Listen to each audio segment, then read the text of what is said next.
नमस्ते, मैं हूं किशोर अजवाणी। घड़ी इशारा कर रही है 9 बजे रात का। वक्त 100 बात की एक बात का।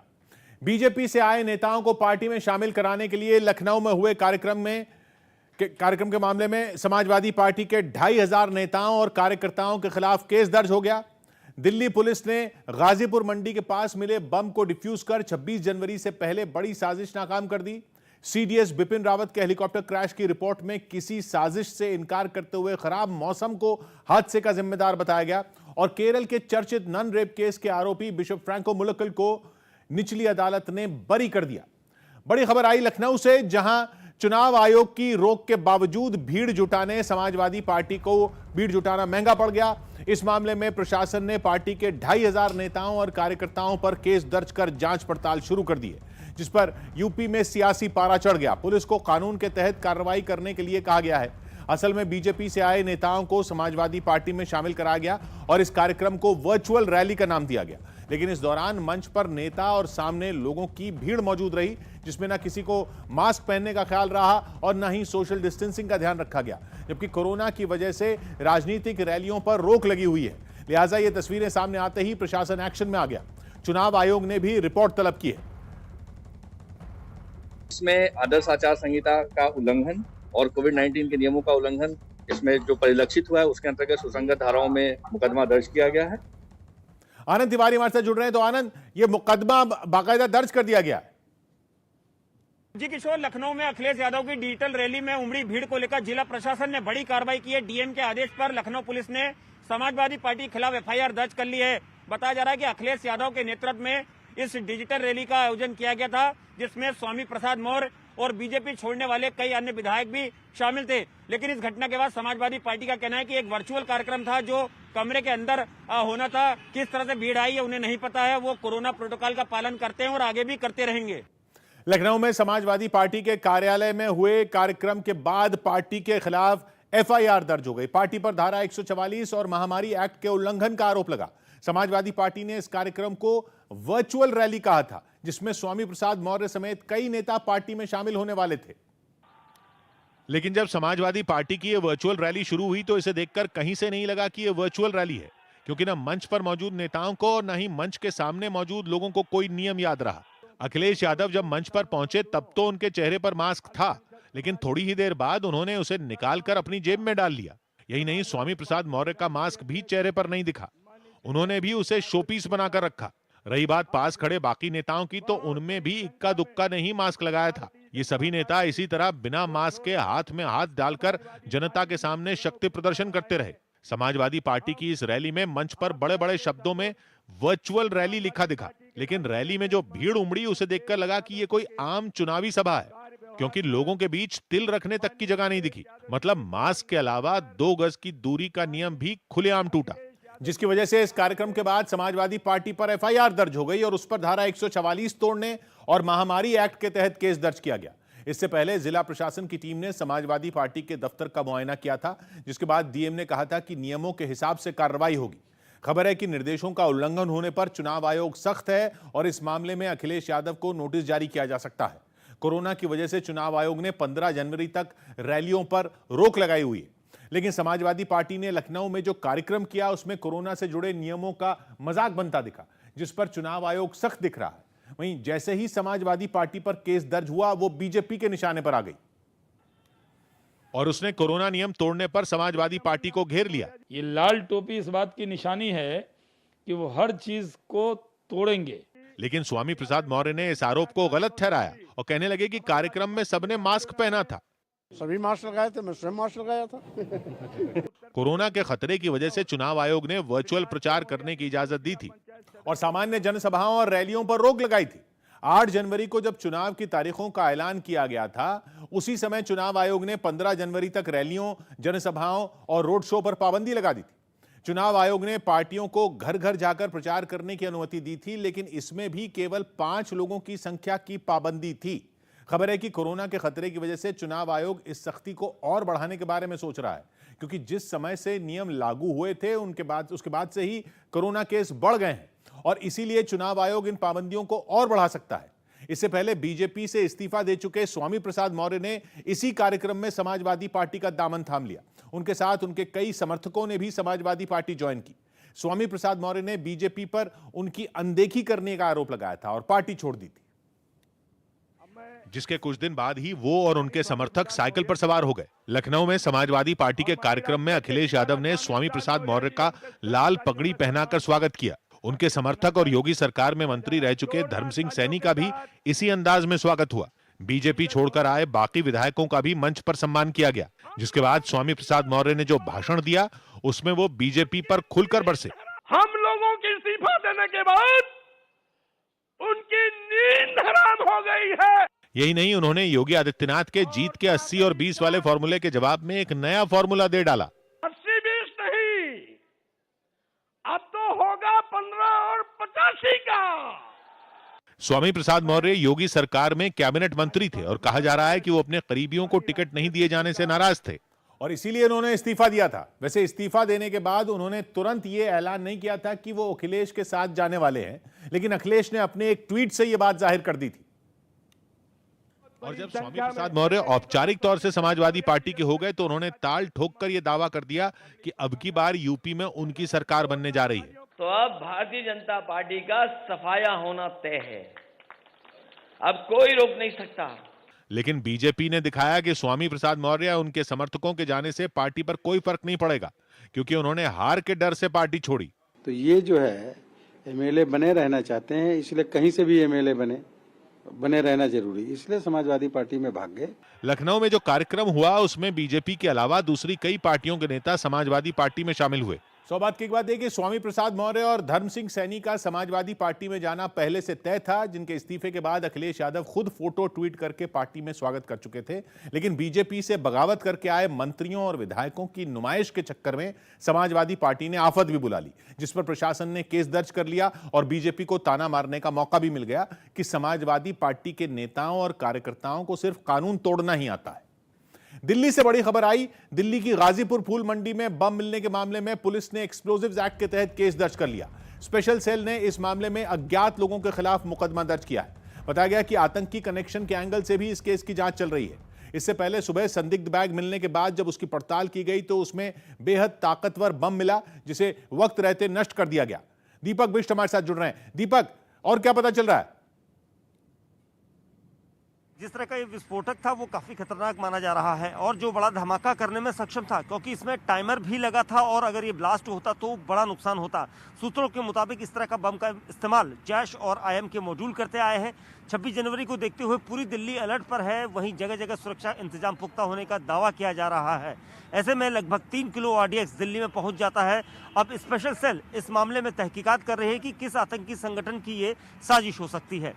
जी दीपक, तो दिल्ली पुलिस ने गाजीपुर मंडी के पास एक लावारिस बैग से मिले बम को डिफ्यूज कर गणतंत्र दिवस से पहले दिल्ली को दहलाने की बड़ी साजिश नाकाम कर दी। यह घटना तब हुई जब सुबह करीब 10:15 बजे पुलिस को फूल मंडी के पास एक लावारिस बैग होने की जानकारी मिली।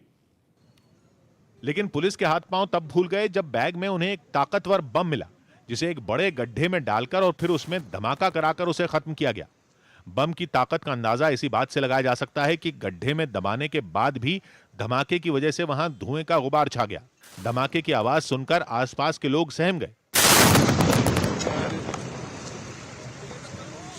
हालांकि इससे पहले बम को बैग में ही नाकाम करने की कोशिश की गई। बॉम्ब स्क्वाड की एक टीम उस बम को निष्क्रिय करने के लिए काफी देर तक मेहनत भी करती रही, लेकिन उसे काफी कोशिश के बाद भी कामयाबी नहीं मिली। इस समय हम गाजीपुर फूल मंडी के ठीक सामने हैं, जहां पर एक लावारिस बैग के अंदर बम मिला है। बॉम्ब स्क्वाड को यह डर था कि निष्क्रिय किए जाने के दौरान बम कहीं बैग में ही न फट जाए, और इसी डर से दिल्ली पुलिस के साथ NSG की टीम ने पूरी सावधानी बरती और सबसे पहले फूल मंडी समेत आसपास के इलाके को खाली करा लिया।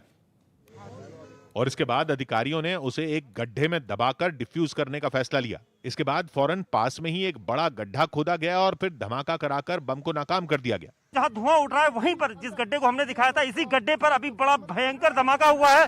इस ऑपरेशन के दौरान पुलिस ने आसपास के इलाके की घेराबंदी कर दी ताकि किसी को भी कोई नुकसान न पहुंचे। इस दौरान न्यूज 18 की टीम ने फूल मंडी में काम करने वाले कुछ लोगों से बातचीत की, जिनमें एक आदमी ने बताया कि बम वाला बैग एक स्कूटर पर रखा हुआ था। पर सीट पे ही रख दिया किसी ने। अच्छा, सीट पे रख दिया। वो जा रहा था तो ये किसका बैग है, उसने उठा के एक साइड में रख दिया। फिलहाल सुरक्षा एजेंसियां पूरे मामले की जांच में जुटी हैं और साजिश से जुड़े लोगों को पकड़ने के लिए आसपास के इलाके की CCTV फुटेज खंगाली जा रही है। ताकि गणतंत्र दिवस से पहले दिल्ली को दहलाने की पूरी साजिश का पर्दाफाश किया जा सके। शुरुआती जांच में जो बातें सामने आई उसके मुताबिक गाजीपुर फूल मंडी के गेट नंबर 1 के ठीक बाहर जिस जगह बम प्लांट किया गया था उसकी पहले रेकी की गई थी। जिस जगह बम रखा गया वहां एक सीसीटीवी कैमरा भी लगा है, लेकिन कैमरे का फोकस बम रखने वाली जगह पर नहीं था। मतलब साफ है कि बम प्लांट करने वाला शख्स उस जगह से पहले से ही वाकिफ था और उसने बड़ी चालाकी से बम को उसी जगह पर रखा जहां से उसका चेहरा कैमरे में कैद ना हो सके। शुरुआती तफ्तीश में जांच एजेंसियों को शक है कि धमाके के लिए अमोनियम नाइट्रेट या फिर आरडीएक्स का इस्तेमाल किया गया, जिसकी मात्रा 2 से 3 किलो तक हो सकती है, जो एक बड़े इलाके में तबाही मचाने के लिए काफी है। इसके अलावा जांच में यह भी बात पता चली कि विस्फोटक में आईईडी के अलावा टाइमर भी सेट किया गया था। मतलब यह कि गाजीपुर फूल मंडी को निशाना बनाने की पूरी तैयारी की गई थी, लेकिन वक्त रहते इस साजिश को नाकाम कर दिया गया। सौ बात की एक बात यह कि गाजीपुर की फूल मंडी यूपी की सीमा से जुड़ी है, जहां 10 फरवरी को वोटिंग होनी है, जबकि 12 दिन बाद गणतंत्र दिवस है। इसलिए दिल्ली पुलिस और जांच एजेंसियां फूल मंडी के पास बम रखे जाने की आतंकी साजिश मान रहे हैं और सीसीटीवी फुटेज की मदद से बम रखने वाले की पहचान में जुटी हुई हैं, जिसने बम को एक स्कूटर पर रखा था। और आतंकी संगठन ये तरीका इसलिए आजमाते हैं क्योंकि स्कूटर, मोटरसाइकिल या किसी गाड़ी में भरा तेल बम की ताकत को कई गुना बढ़ा देता है। नवंबर के मुकाबले थोक महंगाई दर घट गई। दिसंबर में थोक महंगाई दर घटकर 13.56% रही। इससे पहले नवंबर में यह 14.23% दर्ज की गई थी। कर्नाटक हाईकोर्ट ने राज्य में किसी भी तरह का धरना, रैली या किसी भी तरह की राजनीतिक भीड़ जुटाने पर रोक लगा दी। अदालत ने कोरोना खतरे की वजह से यह फैसला लिया। एक दिन पहले कांग्रेस को भी अपनी पदयात्रा रोकनी पड़ी थी। दिल्ली के सीएम अरविंद केजरीवाल ने 100 नई लो फ्लोर एसी बसों को हरी झंडी दिखाई। 100 एसी लो फ्लोर बसेस के इंडक्शन के बाद दिल्ली के अंदर टोटल लगभग 6900 बसेस अब चल रही हैं। कर्नाटक के राज्यपाल थावरचंद गहलोत ने बेंगलुरु के विक्टोरिया अस्पताल में कोरोना वैक्सीन की प्रिकॉशन डोज लगवाई। मकर संक्रांति के मौके पर यूपी के मुख्यमंत्री योगी आदित्यनाथ ने गोरखपुर में एक दलित परिवार के घर पर खाना खाया। राज्य सरकार की योजनाओं की जानकारी लोगों तक पहुंचाने के लिए बीजेपी ने 27,000 जगहों पर खिचड़ी भोज का आयोजन किया और इसी के तहत योगी आदित्यनाथ गोरखपुर में बीजेपी के एक दलित कार्यकर्ता के घर पहुंचे। वहां उन्होंने जमीन पर बैठकर खाना खाया। योगी आदित्यनाथ की एक दलित परिवार के घर पर खाना खाने की यह तस्वीर ऐसे समय पर आई जब कई पिछड़े वर्ग के नेता बीजेपी से नाता तोड़ने का ऐलान कर चुके हैं, जिनको सीएम योगी निशाने पर लेने से नहीं चूके। वंशवाद और परिवारवाद की राजनीति करने वाले सामाजिक न्याय के समर्थक नहीं हो सकते। पहले बीजेपी ने खिचड़ी भोज का आयोजन बड़े स्तर पर करने की तैयारी की थी, लेकिन चुनाव आयोग की पाबंदियों की वजह से इनमें शामिल होने वाले लोगों की संख्या कम कर दी गई। सौ बात की एक बात यह कि यूपी सरकार से इस्तीफा देने वाले तीनों मंत्रियों ने सीएम योगी आदित्यनाथ पर दलित समुदाय से भेदभाव के आरोप लगाए थे, जिनका जवाब सीएम ने दलित परिवार के घर खिचड़ी खाकर दिया, जिसे मकर संक्रांति पर पूर्वांचल में प्रसाद माना जाता है और गोरखनाथ मंदिर में खिचड़ी चढ़ाने की परंपरा भी है, जिसके बहाने बीजेपी ने यूपी में सभी शक्ति केंद्रों यानी 3-4 पोलिंग बूथ को मिलाकर बीजेपी कार्यकर्ताओं की जो टीम बनी है उनको खिचड़ी का सामूहिक भोज आयोजित करने का निर्देश भी दिया था। कोरोना मरीजों की बढ़ती तादाद के बीच होम टेस्ट किट से जांच करने वालों का डेटा नहीं मिलने की वजह से मुसीबत बढ़ गई। आईसीएमआर ने हाल ही में एक नई एडवाइजरी जारी की थी, जिसके मुताबिक बिना लक्षण वाले लोगों को कोरोना मरीज के संपर्क में आने के बावजूद टेस्ट नहीं कराने की छूट दी गई।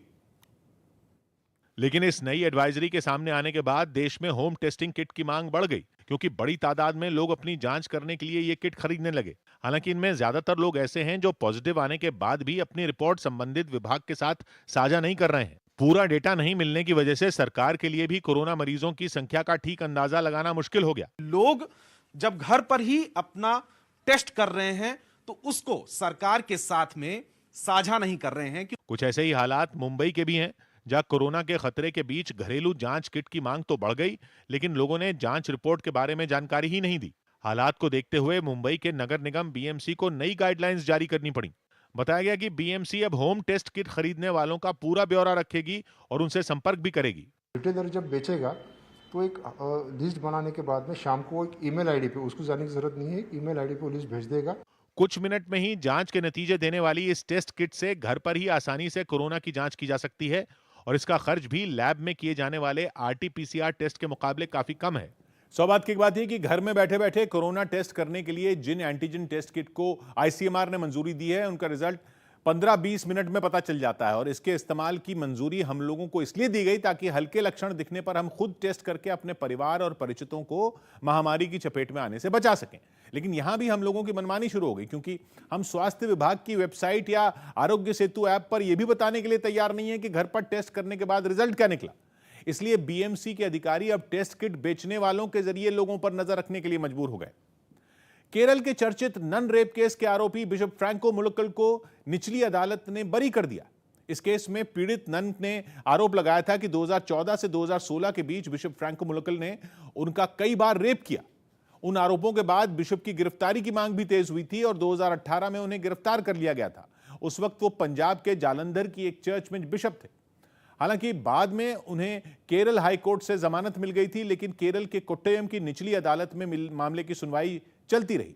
इसी दौरान नन रेप केस के मुख्य गवाह एक पादरी की पंजाब के होशियारपुर में संदिग्ध परिस्थितियों में मौत हो गई थी, जिसके बाद कई सवाल भी खड़े हुए थे। हालांकि लंबी चली सुनवाई के बाद कोर्ट ने सबूतों की कमी का हवाला देते हुए बिशप फ्रैंको मुलक्कल को रेप के आरोपों से बरी कर दिया। ब्राजील के मिनस जेराइस से एक डरा देने वाला वीडियो सामने आया। वहां पहाड़ खिसकने की वजह से कई मकान तबाह हो गए। बताया गया कि जिस जगह यह घटना हुई वहां प्रशासन पहले ही सभी मकानों को खाली करवा चुका था। इसलिए बड़ा हादसा होने से तो बच गया, लेकिन पहाड़ के मलबे की चपेट में आने से वहां बने कुछ मकान नहीं बच सके। शुरुआत में पहाड़ से थोड़ी थोड़ी मिट्टी गिरती नजर आई और फिर चंद पलों के भीतर पहाड़ का एक बड़ा हिस्सा भरभरा कर सड़क पर गिर गया। इसके बाद वहां चारों ओर धुएं का गुबार फैल गया। बताया गया कि जिस जगह यह पहाड़ गिरा वहां पर एक पुरानी हवेली और एक गोदाम था, जो कि 18वीं शताब्दी में बनाए गए थे। पहाड़ खिसकने की वजह से वहां की सड़क भी कई घंटों तक बंद रही और मलबा हटाए जाने के बाद ही ट्रैफिक के लिए उसे खोला जा सका। सौभाग्य की बात यह कि ब्राजील के दक्षिण पूर्व का यह राज्य मिट्टी और चट्टान वाले पहाड़ों से घिरा है, जहां लोहे, सोने और जिंक की खदानें भी बहुत हैं। और बताया जा रहा है कि वहां अक्टूबर में ही बारिश का दौर शुरू हो गया, जिसकी वजह से पहाड़ों की मिट्टी ढीली थी, जो इस हफ्ते मूसलाधार बारिश के बाद खिसकने लगी, जिसमें अब तक 3 दर्जन लोगों के मरने की खबर है। जबकि नदियों और बांधों के तटबंध टूटने से वहां 30,000 से ज्यादा लोग बाढ़ में बेघर हो चुके हैं। 1 फरवरी को सरकार बजट पेश करेगी।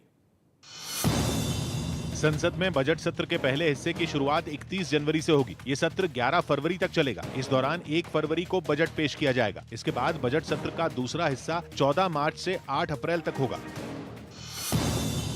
मध्य प्रदेश में कोरोना संकट को देखते हुए 31 जनवरी तक सभी स्कूल बंद कर दिए गए। इसके अलावा सभी राजनीतिक और धार्मिक सभाओं पर भी रोक लगा दी गई। मुंबई पुलिस ने एक बिल्डर को धमकी देने के आरोपी को बेंगलुरु से गिरफ्तार कर लिया। बिल्डर का आरोप है कि उससे रवि पुजारी के नाम पर 2 करोड़ रुपए मांगे गए थे। कलकत्ता हाईकोर्ट ने चुनाव आयोग को निगम चुनाव 1 से 1.5 महीने टालने पर विचार करने को कहा। बंगाल में 22 जनवरी को 4 नगर निगमों के लिए मतदान होना है, लेकिन एक याचिका में कोरोना संकट की वजह से इन्हें टालने की मांग की गई है।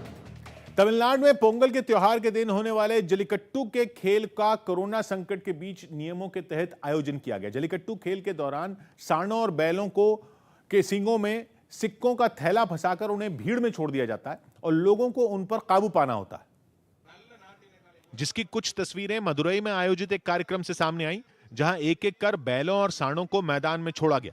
जैसे ही वो मैदान में पहुंचे, वहां पहले से मौजूद लोग उन्हें काबू करने के लिए उनके पीछे दौड़ पड़े, लेकिन उन्हें पकड़ना हर किसी के बस की बात नहीं थी। कई खिलाड़ियों ने तो बैलों को काबू करने के लिए पूरी ताकत झोंक दी। इनमें कुछ कामयाब भी हुए।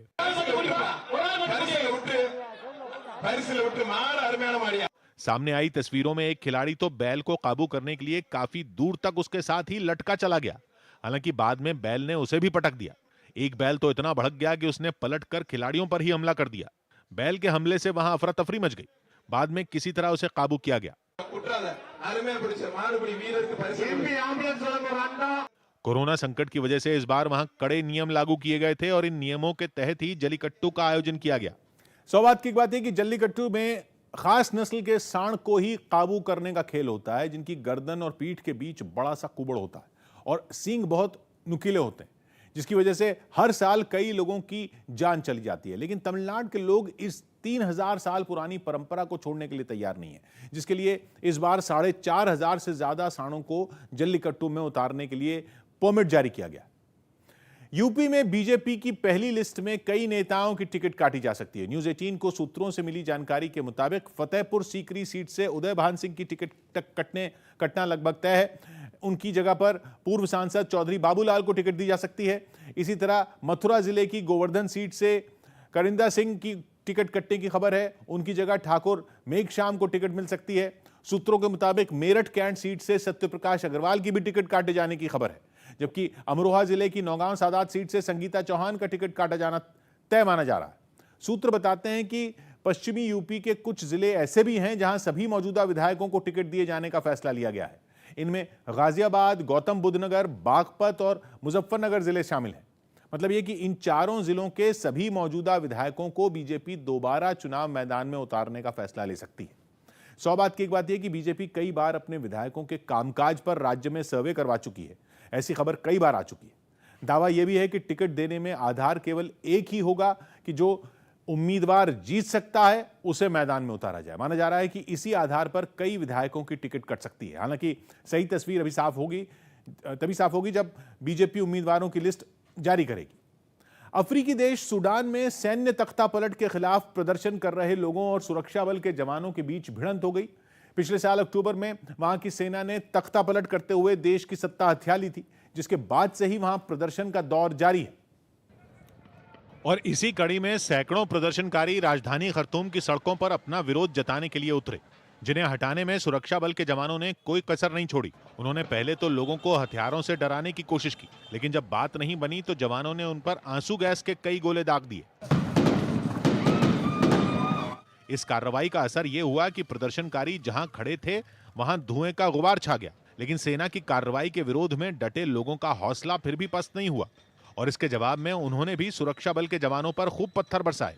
वहीं एक दूसरे इलाके में सैकड़ों लोगों ने मिलकर जुलूस निकाला, साथ ही वहां की सेना को अपने इरादे भी जाहिर कर दिए। प्रदर्शन की इसी तरह की तस्वीरें शहर के कई दूसरे इलाकों से भी सामने आई। 100 बात की एक बात है कि सूडान में जिन लोकतंत्र समर्थक संगठनों ने 3 साल पहले फील्ड मार्शल उमर हसन अहमद अल बशीर की तानाशाही का अंत किया था, उन्हीं संगठनों ने अब वहां की अंतरिम सरकार से सेना के अधिकारियों को हटाने की जिद ठान ली है। लेकिन 25 अक्टूबर से जो शांतिपूर्ण प्रदर्शन शुरू हुआ था वो एक दिन पहले हिंसक हो गया, जिसमें सूडान की सेना के ब्रिगेडियर रैंक के अधिकारी की भी मौत हो गई, जिसके बाद वहां गृह युद्ध की आशंका गहरा गई। अमेरिका से आने वाली 2 फ्लाइट को चीन ने रोक दिया। चीन ने 2 अमेरिकी उड़ानों को कुछ समय के लिए रोकने का फैसला लिया, क्योंकि पिछले दिनों इनमें 7 यात्री कोरोना पॉजिटिव पाए गए थे। हिमाचल प्रदेश बीजेपी अध्यक्ष सुरेश कश्यप की कोरोना रिपोर्ट पॉजिटिव आई। इसके बाद उन्होंने खुद को सभी से अलग कर लिया।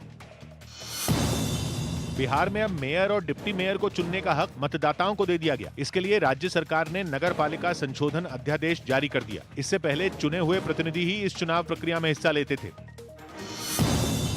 केंद्रीय मंत्री गिरिराज सिंह की कोरोना रिपोर्ट पॉजिटिव आई, जिसके बाद उन्होंने अपने संपर्क में आए लोगों से कोरोना जांच करवाने की अपील की। श्रीनगर के ख्वाजा बाजार चौक पर आतंकियों ने एक प्रेशर कुकर में ग्रेनेड लगाकर दहशत फैला दी। हालांकि सुरक्षा बल ने तुरंत एक्शन लेते हुए उसे नष्ट कर दिया, जिसके लिए बम की खबर मिलते ही फौरन वहां एक टीम रवाना कर दी गई, जिसमें एक जवान ने आगे बढ़कर संदिग्ध थैले से कुकर को निकाला और बम को नष्ट करने की कोशिश में लग गया। उसने जैसे ही तार काटा वहां जोरदार धमाका हो गया। धमाके से वहां धुएं का जबरदस्त गुबार उठता नजर आया। इसके बाद जवानों ने पूरे इलाके की अच्छी तरह से तलाशी ली। साथ ही खतरे को भांपते हुए दुकानों को पहले ही बंद कर दिया गया ताकि किसी तरह का कोई नुकसान न हो। घटना के काफी देर बाद तक भी वहां एक टुकड़ी तैनात रही, जिसने आसपास के इलाकों पर पैनी नजर बनाए रखी। 100 बात की बात है कि आतंकियों ने झोले में प्रेशर कुकर बम श्रीनगर के नौहट्टा इलाके में रखा था, जहां काफी व्यस्त बाजार है और लाल चौक से लगभग 5 किलोमीटर दूर यह इलाका पत्थरबाजों के लिए भी जाना जाता रहा है। लेकिन पुलिस और सुरक्षा बल के जवानों की चौकसी की वजह से आतंकियों की चाल नाकाम हो गई, जिन्होंने गुमराह करने के लिए प्रेशर कुकर में हैंड ग्रेनेड के साथ तार भी जोड़ दिए थे, ताकि सुरक्षा एजेंसियां उसे आईईडी बम समझें, जिसमें इलेक्ट्रॉनिक उपकरणों के जरिए धमाका होता है, जबकि ग्रेनेड में धमाका करने के लिए सिर्फ उसकी क्लिप हटाने की जरूरत पड़ती है। अरविंद केजरीवाल पंजाब के मुख्यमंत्री चरणजीत चन्नी के इलाके में प्रचार करने पहुंचे। चन्नी रूपनगर जिले के चमकौर साहब सीट से विधायक हैं और केजरीवाल भगवंत मान के साथ वहीं पहुंचे। चमकौर साहिब में उन्होंने सड़क किनारे गाड़ी खड़ी की और खेतों में घुस गए। दोनों नेता पैदल चलकर वहां बैठे किसानों के बीच पहुंचे और उनके साथ बैठ गए, जिसे देखकर ऐसा लगा कि केजरीवाल और भगवंत मान किसी चौपाल में बैठे हों। केजरीवाल ने वहां किसानों से जो बात की उसे सुनकर लगा कि वो उनका मूड जानने के लिए उनकी नब्ज टटोल रहे हैं। तो इस बार बदलाव करना है नहीं करना? सर जरूर जी जरूर। बातों ही बातों में उन्होंने किसानों से पंजाब में दिल्ली जैसा विकास करने का वादा भी कर दिया। दिल्ली जैसे स्कूल बनाएंगे जी, शानदार। भ्रष्टाचार ही है, पैसे दे के नौकरी। नहीं नौकरी देंगे। अभी हमने दिल्ली में 10 लाख नौकरियां निकाली। पंजाब विधानसभा चुनाव के लिए आम आदमी पार्टी डोर टू डोर प्रचार करना शुरू कर चुकी है और अरविंद केजरीवाल ने प्रचार की कमान अपने हाथ में ले ली। कहा जा रहा है कि वो अचानक चमकौर साहिब पहुंचे। ये सीट इसलिए खास है क्योंकि चरणजीत चन्नी इस सीट से विधायक हैं। उन्होंने पहली बार कांग्रेस में इसी सीट से चुनाव लड़ने के लिए दावेदारी पेश की थी, लेकिन उन्हें टिकट नहीं मिला था, जिसके बाद चरणजीत चन्नी ने 2007 में वहां से निर्दलीय चुनाव लड़ा था और जीत गए थे। वो 3 बार चमकौर साहिब से विधायक रह चुके हैं और कहा जा रहा है कि इस बार भी वो इसी सीट से लड़ेंगे। लेकिन उड़ती उड़ती खबर यह है कि कांग्रेस दलित समुदाय के वोटरों को अपनी तरफ करने के लिए चन्नी को 2 जगहों से चुनाव लड़ने के लिए कह सकती है, जिनमें एक सीट तो चमकौर साहिब है, जबकि दूसरी सीट जालंधर का आदमपुर विधानसभा क्षेत्र हो सकता है। सौभाग्य की बात है कि Chamkaur Sahib seat schedule caste के लिए आरक्षित है, लेकिन पंजाब में सिख समुदाय के लिए इस शहर की अहमियत धार्मिक वजहों से भी है, क्योंकि गुरु गोविंद सिंह की खालसा फौज ने चमकौर साहिब में ही मुगलों की सेना से 2 बार जंग लड़ी थी। जहां सीएम चरणजीत सिंह को टक्कर देने के लिए आम आदमी पार्टी ने इस बार भी डॉक्टर चरणजीत सिंह को उम्मीदवार बनाया है, जो पिछली बार दूसरे नंबर पर थे। बाबरी केस में पक्षकार रहे इकबाल अंसारी ने योगी को अयोध्या से उम्मीदवार बनाए जाने का समर्थन किया। कुछ दिनों से अटकलें लग रही हैं कि योगी आदित्यनाथ इस बार अयोध्या से विधानसभा चुनाव लड़ सकते हैं, जिसके बाद अयोध्या से जश्न की तस्वीरें आनी शुरू हो गई। एक दिन पहले ही अयोध्या में संतों ने एक दूसरे का मुंह मीठा करा के इस बात पर खुशी जाहिर की थी और योगी के अयोध्या से चुनाव लड़ने की अटकलों पर ही झूम उठे थे, जिसके बाद बाबरी केस में पक्षकार रहे इकबाल अंसारी भी योगी के राम की नगरी से चुनाव लड़ने के पक्ष में खड़े हो गए। योगी जी संत भी हैं, तो हम तो चाहते हैं कि योगी जी अयोध्या से चुनाव लड़ें। इस बात पर फाइनल मोहर लगना अभी बाकी है कि योगी कहां से चुनाव लड़ेंगे, लेकिन जिस तरह के संकेत मिले और उनके मथुरा से चुनाव लड़ने की अटकलों पर फुल स्टॉप लगने की खबर आई, उसके बाद इस खबर को और हवा मिल गई कि योगी अपना पहला विधानसभा चुनाव अयोध्या से लड़ेंगे। एक तरफ योगी आदित्यनाथ के अयोध्या से चुनाव लड़ने की खबर है, तो वहीं दूसरी ओर वहां राम मंदिर का काम तेजी से चल रहा है। बताया गया कि सीएम खुद मंदिर के निर्माण के काम पर नजर रखे हुए हैं। मुख्यमंत्री योगी आदित्यनाथ अपने मुख्यमंत्री काल में यहाँ पर 42 दौरे कर चुके हैं, यानी 42 दौरे किए हैं। वो खुद समय समय पर यहाँ पर आकर रामलला के यहाँ पर दर्शन करते थे। सौभाग्य की बात है कि अयोध्या सीट पर बीजेपी के वेद प्रकाश गुप्ता पिछली बार 50,000 से ज्यादा वोट से जीते थे, जो 6 महीने पहले ही सीएम योगी आदित्यनाथ के अयोध्या की सीट खाली करने के लिए वो अयोध्या की सीट खाली करने की पेशकश कर चुके हैं और अब अयोध्या के लोगों को सीएम को उम्मीदवार घोषित करने के ऐलान का इंतजार है, जिन्हें लगता है कि अगर योगी आदित्यनाथ अयोध्या से चुनाव लड़ेंगे तो हिंदुत्व और विकास दोनों की लहर एक साथ चलेगी, क्योंकि सीएम बनने के बाद योगी आदित्यनाथ ने सबसे ज्यादा जोर अयोध्या को धार्मिक पर्यटन का केंद्र बनाने पर ही दिया, जहां उनके दीपोत्सव की चर्चा पूरी दुनिया में होती रही। शेयर बाजार लाल निशान पर बंद हुआ। बैंक और फार्मा समेत कई सेक्टरों के शेयरों में कमजोरी रही। इससे सेंसेक्स 12 अंक गिरकर 61,223 पर लुढ़क गया। साथ ही निफ्टी 2 अंक नीचे 18,256 पर बंद हुआ। अकाली दल ने चुनाव आयोग को एक चिट्ठी लिखी, जिसमें उसने चुनावी रैलियों पर पूरी तरह रोक लगाने के फैसले पर दोबारा विचार करने की अपील की। उत्तर प्रदेश की हाथरस की सादाबाद सीट से बीएसपी विधायक और पूर्व मंत्री रामवीर उपाध्याय ने पार्टी से इस्तीफा दे दिया। रामवीर 2019 से पार्टी से निलंबित, माना जा रहा है कि वो बीजेपी के टिकट पर चुनाव लड़ सकते हैं। राजस्थान में कोरोना संकट की वजह से वीकेंड कर्फ्यू लागू कर दिया गया, जिसे सरकार ने जन अनुशासन कर्फ्यू नाम दिया। ये कर्फ्यू 30 जनवरी तक हर हफ्ते ऐसे ही लगेगा, यानी शुक्रवार रात 11 बजे से शुरू होकर सोमवार सुबह 5 बजे तक कर्फ्यू लागू रहेगा।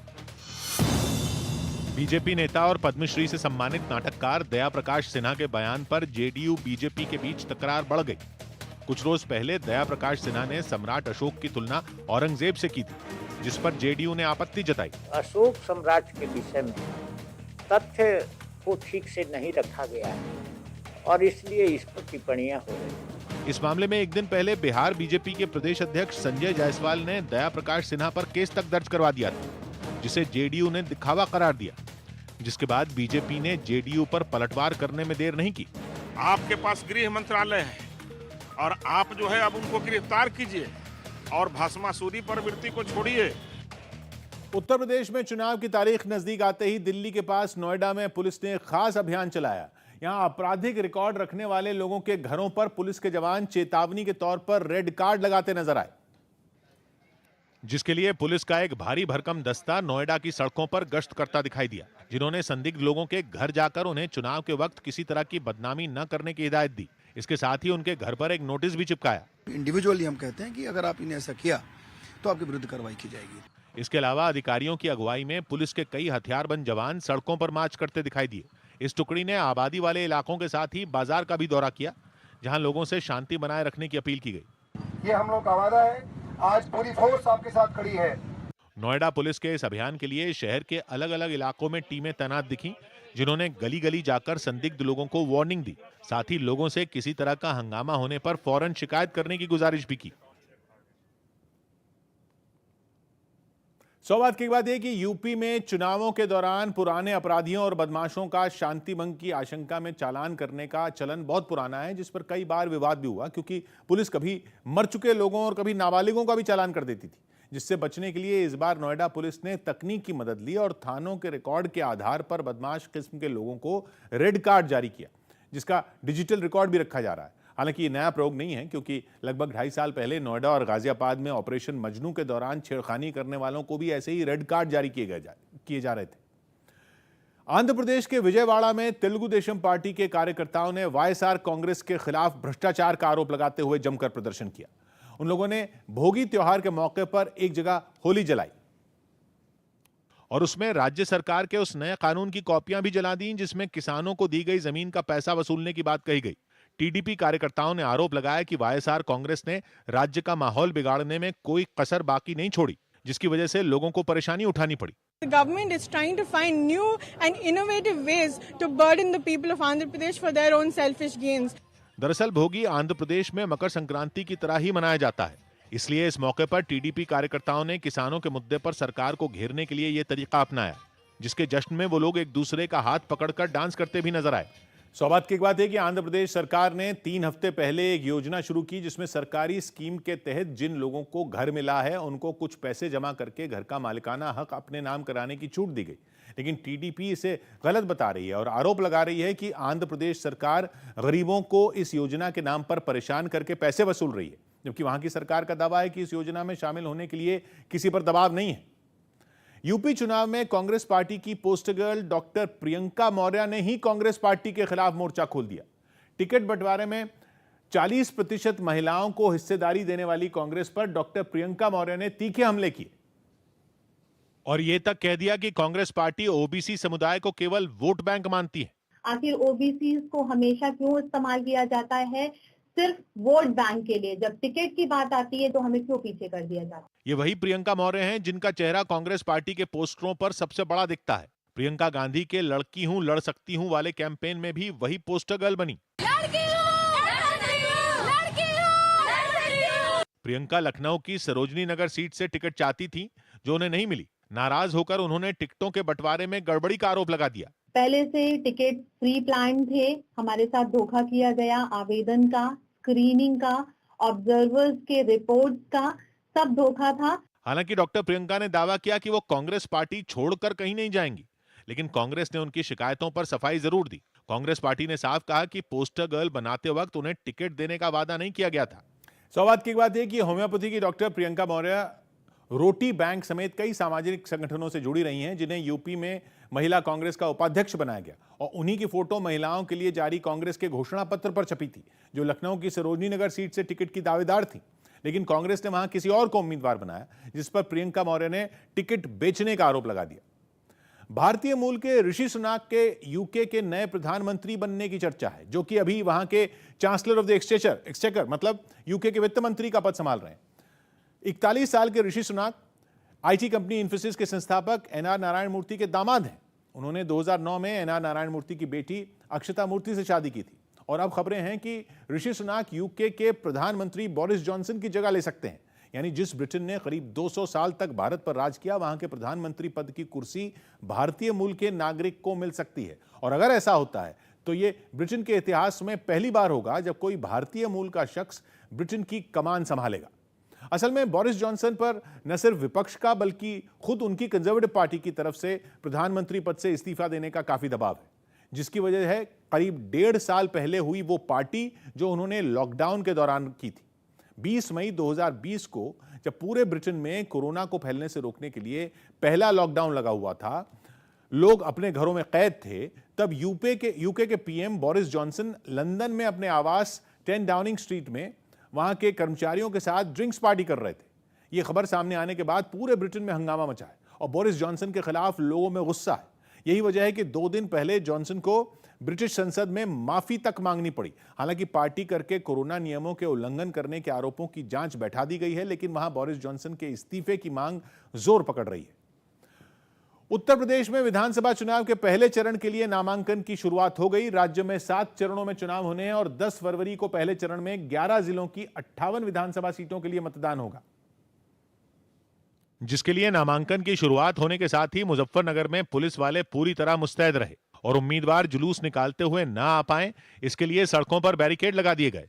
खुद पुलिस के बड़े अधिकारियों ने पर्चा दाखिल करने के लिए किए गए इंतजामों का जायजा लिया। चुनाव आयोग ने जो नए कुछ नियम बताए हैं उसके अंतर्गत हमने सुरक्षा व्यवस्था की तैयारी की है। वहीं आगरा में भी जिलाधिकारी के दफ्तर के बाहर नामांकन के दौरान चुनाव आयोग के निर्देशों का पालन करवाने के पूरे इंतजाम किए गए। सिर्फ उन्हीं लोगों को आने दिया जा रहा है जो प्रत्याशी हैं और साथ में उनके 2 समर्थक। यूपी में पहले चरण के चुनाव के लिए नामांकन का काम 21 जनवरी तक चलेगा।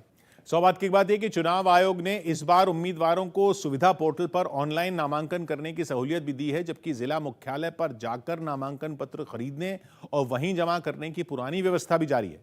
लेकिन उसमें शर्त यह है कि उम्मीदवार के साथ 2 से ज्यादा लोग अगर गए तो उन पर आचार संहिता तोड़ने के आरोप में कार्रवाई की जाएगी।